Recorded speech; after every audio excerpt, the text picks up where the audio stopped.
Pada satu masa, pada sebuah negeri nan jauh, Putri Salju, Pangeran Antoine, dan 7 kurcaci hidup bersama dalam sebuah kastil megah. Satu hari, si cantik Putri Salju pergi ke kebun kastil.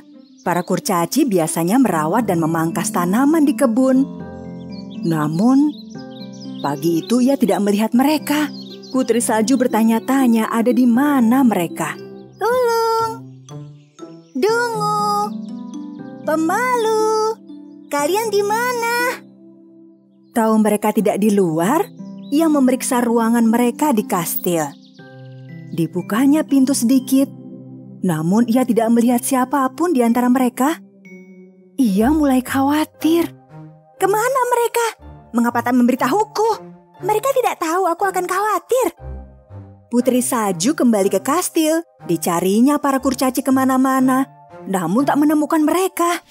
Sehari sebelumnya, para kurcaci berkunjung ke rumah lama mereka. Mereka tak memberitahu Putri Salju karena ingin memberi kejutan berupa bunga yang cantik. Mereka membersihkan halaman dan menemukan bunga oranye cantik di kebun. Lalu mereka beranjak untuk kembali ke kastil. Di jalan, mereka mendekati kapal mereka di sungai. Semua naik ke kapal dan menyeberang sungai dengan mudah. Namun, begitu turun dari kapal, kau tahu siapa yang mereka lihat? Itu Dankov, asisten si Ratu Jahat Hela. Ia berdiri dengan sebotol air di tangan. Oh tidak, itu Dankov. Halo para kurcaci mungil yang manis. Tolong jangan halangi kami, Dankov.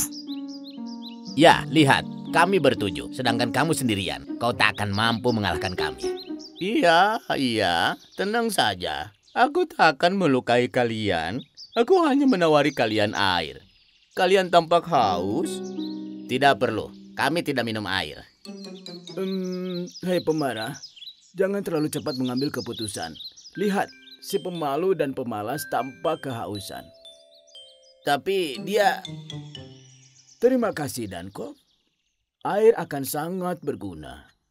Dankov menyerahkan botol air ke tangan si Ulung. Dan para kurcaci satu persatu meminum air itu. Dankov mulai tertawa.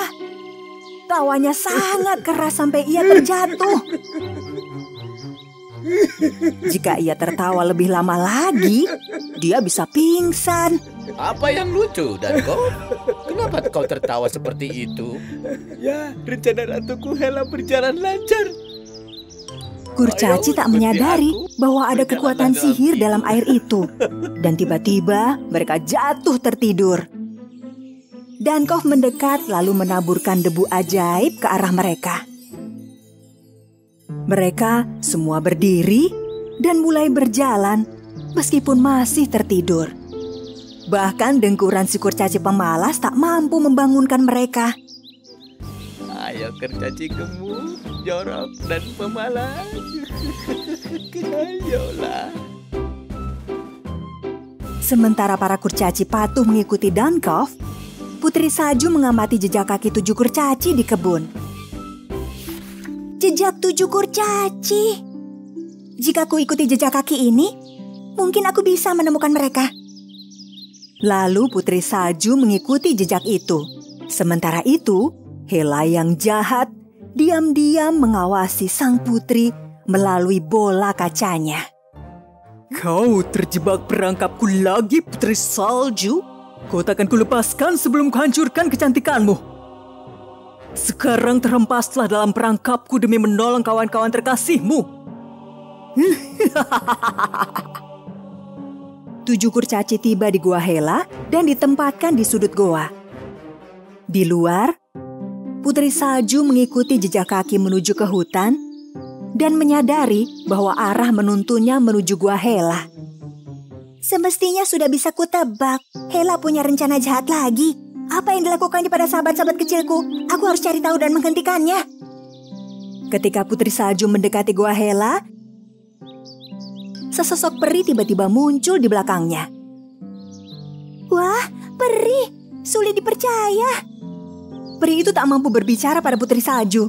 tapi memberinya sebuah seruling ajaib. Tapi aku tidak tahu cara meniup seruling. Sang putri pada awalnya tidak mengerti apa guna seruling itu.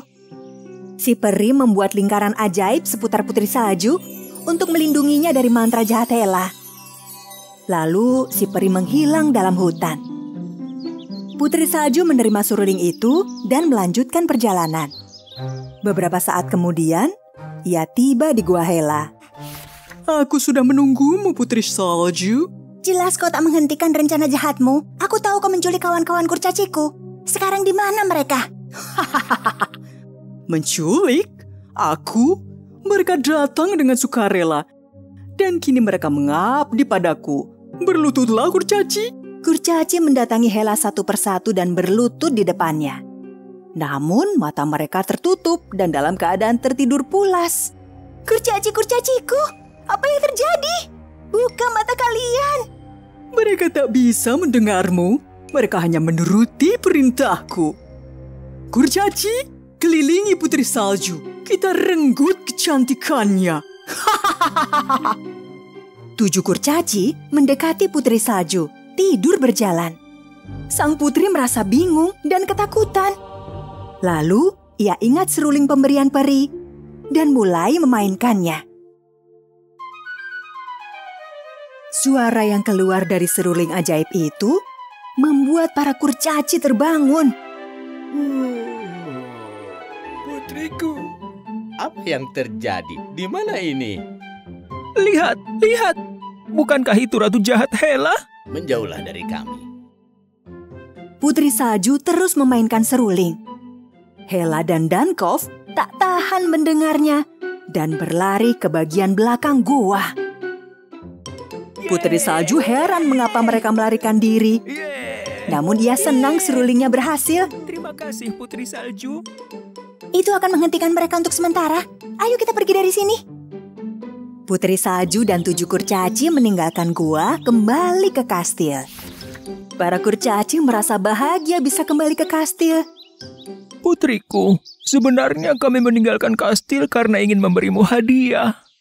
Bunga istimewa ini hanya tumbuh di kebun rumah kami yang lama dan kami ingin memberinya untukmu. Indah sekali. Terima kasih. Tapi kalian membahayakan diri sendiri. Lain waktu, jangan meninggalkan kastil tanpa memberitahu.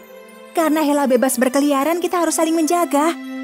Sementara itu, Hela dan Dankov pulih dari dampak kekuatan suara seruling ajaib.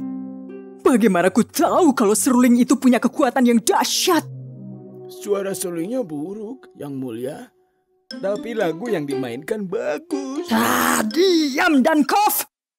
Seruling itu sebenarnya diciptakan dari lagu-lagu persahabatan dan kebajikan. Sehingga ia mampu mengatasi mantra jahat karena Putri Salju dan 7 kurcaci memiliki hubungan persahabatan yang erat. Mereka yang buruk dalam hubungan persahabatan akan membenci suara seruling itu karena mereka tak memahami arti cinta dan persahabatan.